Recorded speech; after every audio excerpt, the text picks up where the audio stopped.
오늘 말씀을 가지고 성령님과 호흡을 맞추는 교회라는 제목으로 은혜를 나누고자 합니다. 성령님과 호흡을 맞출 준비가 되셨습니까? 네. 같이 사는 사람하고도 호흡이 안 맞는데 성령님과 호흡 맞추기 쉽지 않겠죠. 하지만 오늘 말씀을 통해서 성령님과 호흡을 맞춰 사명 감당할 수 있기를 간절히 바랍니다. 좀 피곤하실 것 같기는 한데요. 그럼 옆에 분들 좀 말씀 듣기 전에 안마를 좀 해드릴까요? 혼자 앉아 계신 분들 계시는데 그분들에겐 제가 팁을 하나 알려드리겠습니다. 제가 그 입시 공부할 때 썼던 방법인데 이 귀를 당기면 졸음이 떠나간다고 합니다. 효과를 본 적은 없는데 숱하게 당겼어가지고 제가 귀가 살짝 이렇게 나온 것 같기도 해요. 네, 졸음이 떠난다 생각하시면서 당기시면 되겠습니다. 오늘 본문 말씀 가운데에 하나님께서 우리에게 큰 은혜 주실 줄 믿습니다. 여러분, 다음과 같은 상황들을 한번 생각해 보시기 바랍니다.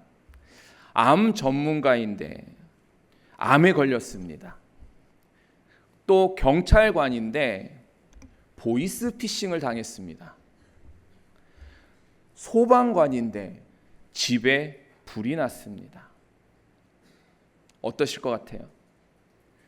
자기 분야에서 누구보다도 관련 지식과 경험도 많고 당연히 관심을 더 많이 두며 일했는데 그럼에도 불구하고 이러한 일을 당한다고 한다면 당연히 남들보다 더 충격을 받을 수밖에 없을 겁니다. 많이 놀라고 당황스럽고 자신에게 실망할지도 모르겠습니다. 그런데 오늘 본문에 그와 비슷한 상황이 초대교회에 벌어졌습니다. 다름 아니라 교회 안에 원망의 목소리가 높아지고 분열과 다툼이 일어난 것입니다. 특히나 교회가 어떤 곳인지를 잘 알고 있는 우리 입장에서는 더욱 놀랄 수밖에 없습니다. 우리가 아는 바와 같이 초대교회는 성령 충만한 공동체였습니다. 그곳에서는 성령의 권능이 나타나고 많은 기적이 일어났습니다. 말씀과 기도에 힘쓰며 서로 사랑을 실천하는 공동체였습니다. 당연히 큰 은혜가 임하였고 그만큼 많은 사명을 감당하였습니다.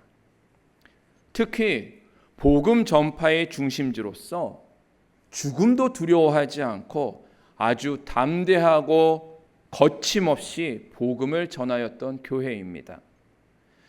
정말 우리가 생각하기에 이상적이고 아주 완벽해 보이는 교회였습니다.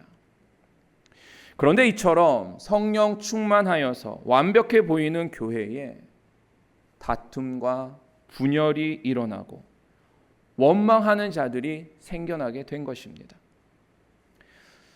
그래서 오늘 본문 1절만 보면 성령 충만해도 소용없구나. 정말 그 교회가 성령 충만한 거 맞아? 성령 충만한 교회에 왜 이런 일이라는 의구심이 들게 됩니다. 하지만 이것은 오해입니다. 이러한 상황 역시 성령님께서 일하시는 방식의 일부라는 사실을 우리는 깨달아야 할 것입니다. 오히려 하나님께서는 초대교회의 문제를 가감없이 아주 적나라하게 우리에게 보여주시면서 성령이 교회를 이끌어 가시는 방식에 대해서 가르쳐주고 계시는 겁니다. 이것은 매우 중요합니다. 왜냐하면 성령님의 일하시는 방식을 알아야 성령님과 호흡을 맞출 수 있기 때문입니다. 오늘 말씀을 통해 주님이 주시는 교훈을 깨달아 성령님과 호흡을 맞추고 우리에게 주신 사명을 잘 감당하는 저와 여러분들 될 수 있기를 간절히 축원합니다. 첫 번째 교훈입니다.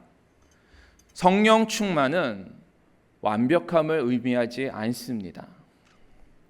앞선 이야기를 다시 언급하자면 암 전문이라 할지라도 암에 걸릴 수 있습니다.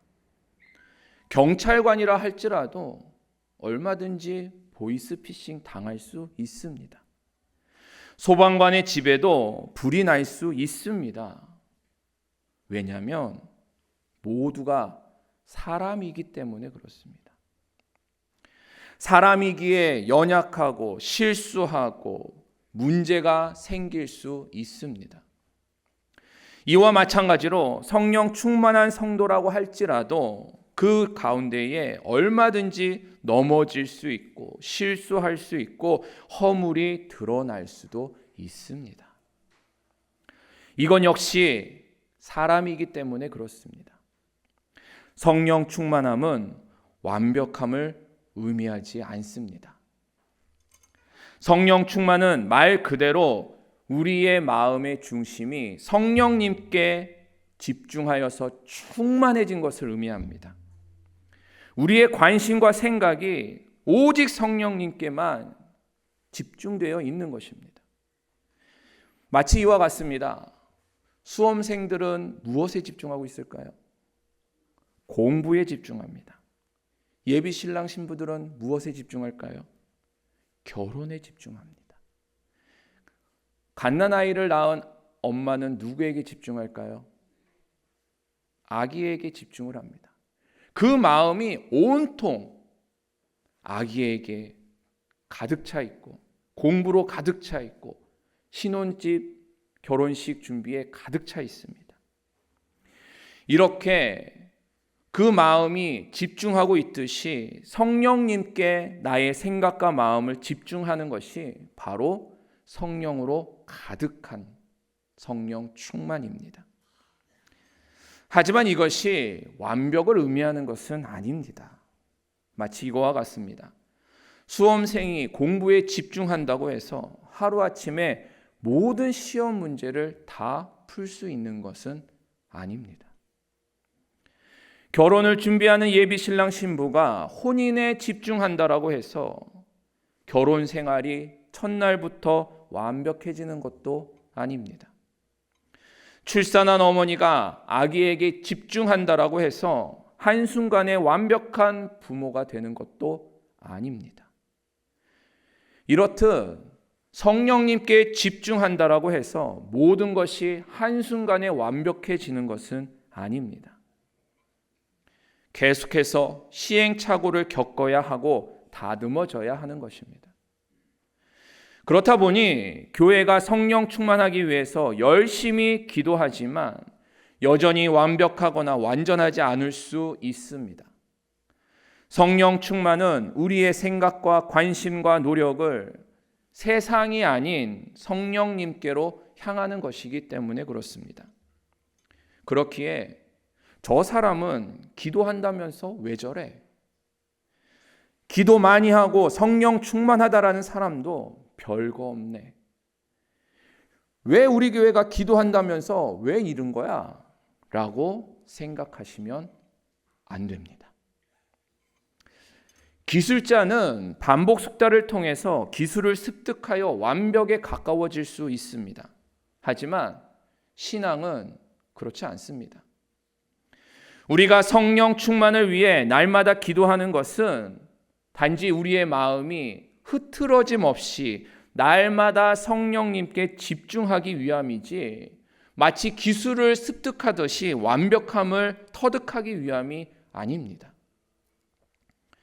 집중하다 보면 성령님께서 교회와 성도들을 온전하게 하시는 것이지 우리의 수고와 노력으로 무언가를 습득하고 터득하여 완벽하게 되는 것이 아님을 깨달으시기 바랍니다. 그래서 초대교회가 성령 충만함에도 불구하고 헬라파 유대인들이 구제에서 차별을 당하게 되었고 그 이후로 소외된 사람들이 원망하는 상황이 벌어진 것입니다.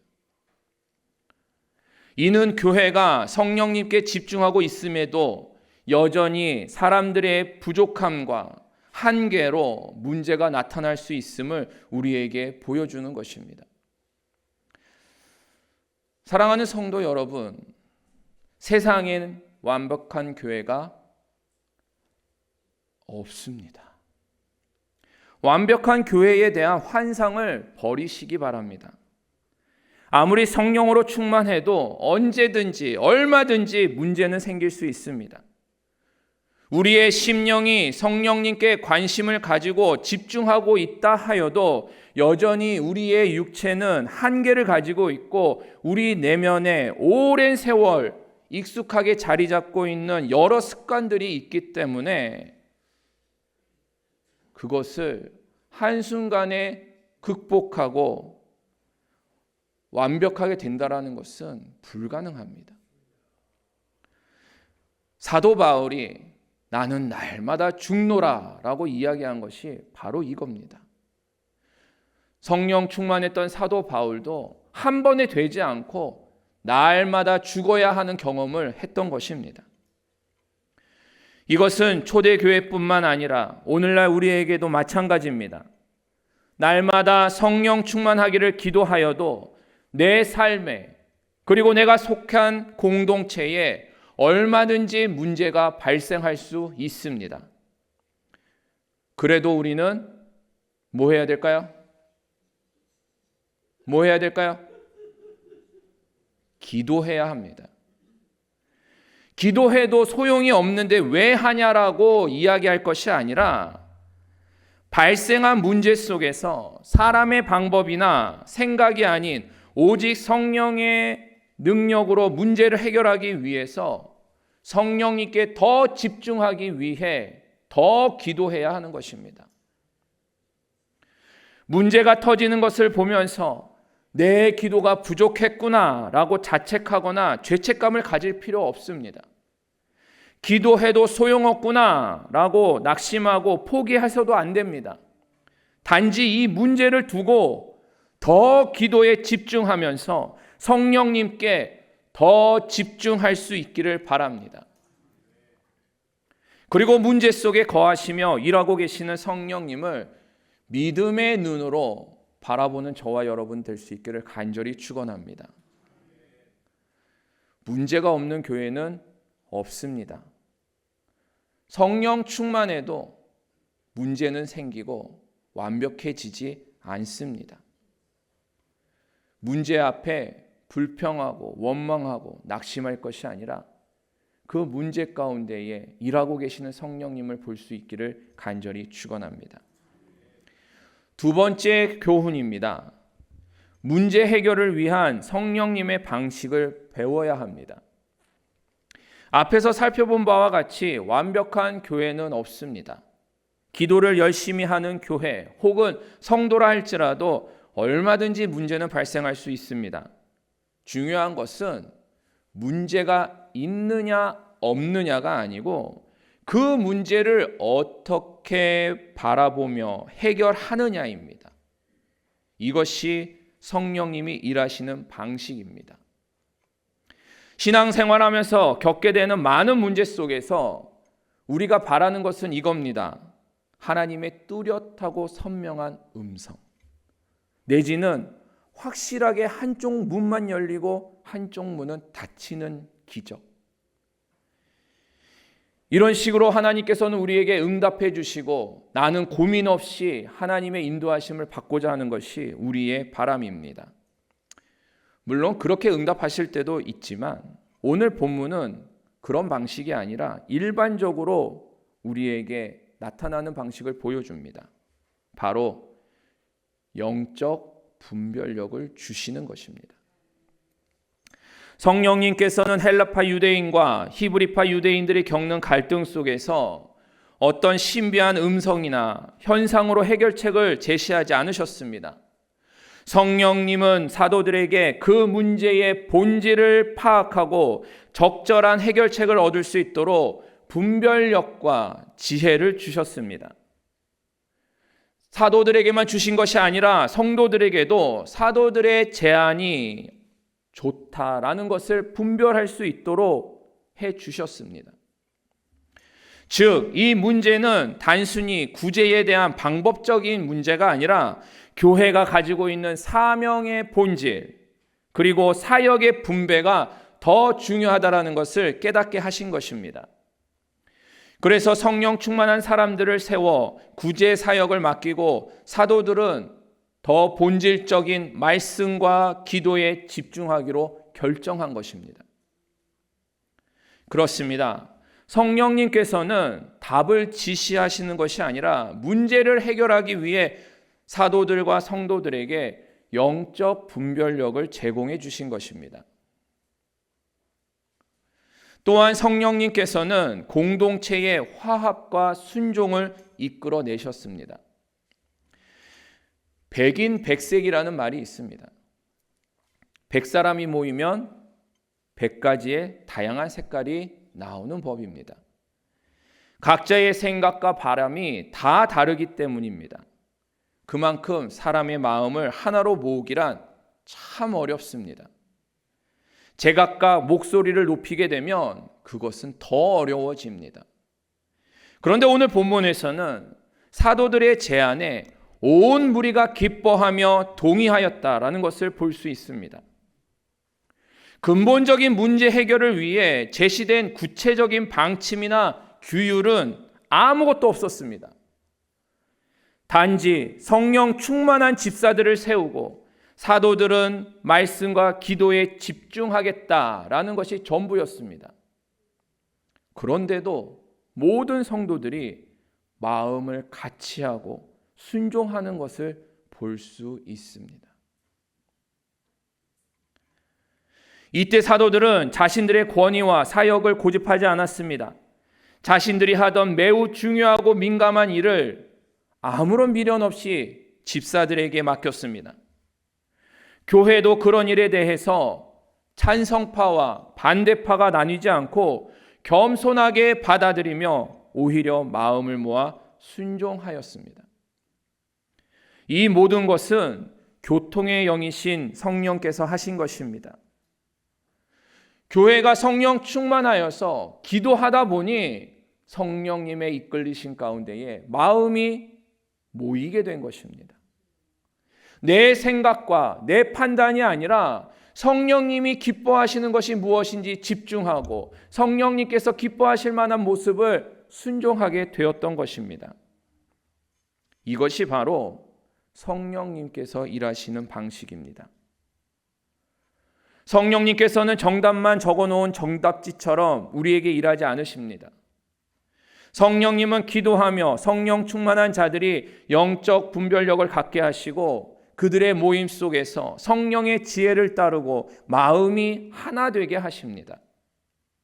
기쁨으로 순종하며 동역하게 하시는 것입니다. 그렇기 때문에 성령님과 호흡을 맞추려면 반드시 기도해야 합니다. 우리 모두 마음을 성령님께 집중해야 한다라는 것입니다. 성령님은 이러한 방식으로 동서고금 막론하고 모든 교회들이 가지고 있는 문제를 해결하셨습니다. 우리는 여기에서 교훈을 얻어야 합니다. 그것은 우리가 문제 앞에서 날마다 기도해야 할 것 중 하나는 바로 영적 분별과 지혜를 구하는 것입니다. 주님, 이 상황에서 나의 경험과 나의 판단과 나의 생각을 쫓아갈 것이 아니라 성령님께서 주시는 영적 분별력을 주옵소서. 나에게 지혜를 주셔서 우리 공동체에 지혜를 주셔서 지금 이 문제를 하나 되어 풀어갈 수 있도록 도와주옵소서. 지금 이 문제의 본질이 무엇인지 잘 분별할 수 있도록 우리는 기도해야 하며 방법을 찾을 수 있도록 찾고 두들기고 두드려야 하는, 구하고 두드려야 하는 것입니다. 더불어 그 과정 속에서 성도들의 마음이 하나로 모아지기 위해 서로 기도해야 합니다. 하나로 모아짐으로 기쁨으로 순종하고 동역할 수 있어야 합니다. 그렇게 기도할 때에 성령님의 도우심으로 교회의 문제가 해결되고 본질적으로 새로워지게 될 줄 믿습니다. 이렇게 할 때에 성령님의 방식대로 문제가 해결되고 교회가 성숙해지고 성장하게 되는 것입니다. 이것이 바로 오늘 우리가 볼 세 번째 교훈입니다. 성령 안에서는 문제가 위기가 아니라 성숙을 위한 기회입니다. 우리가 문제를 바라볼 때 위기라고 받아들이는 경우가 일반적입니다. 큰일 났어. 어떻게 망했어. 그게 우리 보편적인 태도입니다. 그래서 일부 전문가들은 위기는 기회라고도 말합니다. 하지만 저와 여러분 같이 일반적인 사람들 입장에서는요, 위기는 그냥 위기일 뿐입니다. 괴롭기만 하고 힘들기만 하고 두렵기만 합니다. 정말 전문가들이 이야기하는 그 위기가 기회로 만들어질 수 있는 재능이나 여력은 우리에겐 없습니다. 그런데 본문이 말하는 것은 조금 다릅니다. 세상적으로 봤을 때에는 위기는 위기일 뿐이지만 성령 안에서는 위기가 아니라 기회가 된다라고 우리에게 말씀하십니다. 성령 안에서 생겨나는 문제는 위기가 아니라 신앙의 성장과 성숙을 위한 기회가 된다라고 오늘 본문은 우리에게 말씀하고 계십니다.